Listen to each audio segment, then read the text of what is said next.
Hi, this is Don Goldberg for TechView, and today we've got with us Alan Balutis with Cisco Systems, who runs their government consulting group and really provides advice and consultation on technology and its applications to governments around the world, but also the U.S. government.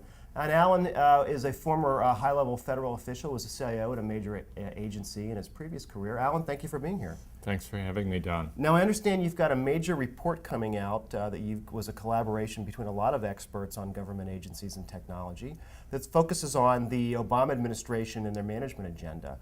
This is an effort that you started actually 2 years ago, before we even knew who the presidential candidates were going to be. But why don't you tell us about it? That's correct. Back a couple of years ago, we pulled together over 100 current and former government executives, academicians, executives from the private and nonprofit sector to focus on building a management agenda for the next president of the United States. We started that effort before the primaries, before the conventions, before the elections, before we even knew who the president was going to be, because we think it's so important that government improve its capability to actually manage and execute on the promises that are made. Now, this is an administration that has clearly viewed technology as a major part of its agenda, but you also have been working with people from the previous administration who have helped sort of do that transition and are now active with this effort. That's correct. We have people who are currently in this administration, people who served in the previous administration, and career executives who have served throughout. And we've focused our efforts around the areas of technology, human resources, acquisition, and collaboration and execution. Those are the major pillars that we address in this report that will be coming out on January 15th. An assessment of the Obama management agenda 1 year into the president's term. Now, here we are, about a year into the term, just about coming up on the State of the Union in a few weeks. Can you give us a sense of what your findings are and how this administration's doing? Well, I think at this point, we're very positive about the efforts that have been made to date.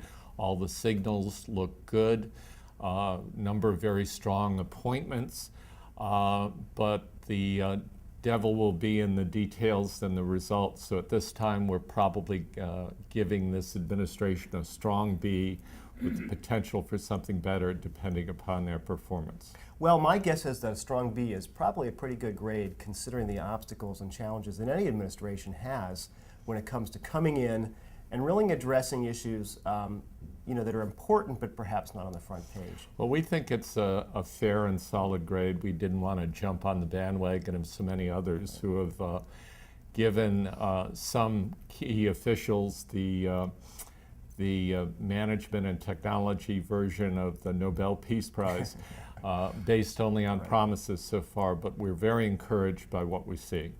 Can you talk a little bit about the HR issues? Because personnel is an issue that's always a major challenge to administrations, and there are some institutional barriers to really moving forward, but you guys have pointed out some of those. I think there are barriers in a number of areas. You've been in government, you've also been in the private sector. There aren't companies today that are doing business the way they did 5 or even 10 years ago. Government is still doing business in many of these key areas the way it did 50 years ago. We think there's a real opportunity, given the exodus that's expected of baby boomers leaving government now, and government's efforts to bring a number of jobs that were contracted out back in-house, to really take advantage of this millennial generation and bring a whole new generation into government service. And what about technology and the challenges there? Clearly it's moving very fast. Is the administration trying to keep up? I think this administration is very sophisticated and nuanced in its technology policies, not only in its IT agenda per se, but the way they have baked technology in to their solution of a number of key policy arenas. So you see it in transportation, in energy, in the environment, in education, and so on. So it's not a standalone, it's viewed as being on the critical path in how we deal with some key challenges like healthcare, for example. Well, we look forward to hearing more about it. We're going to have a few more TechView segments with some of the people who contributed to the report as well. So we're going to sign off for now, and then we're going to pick this up with some more details about these particular issues. But Alan, thank you for being here. Thank you. Look forward to those discussions. Thanks. I'm Don Goldberg for TechView.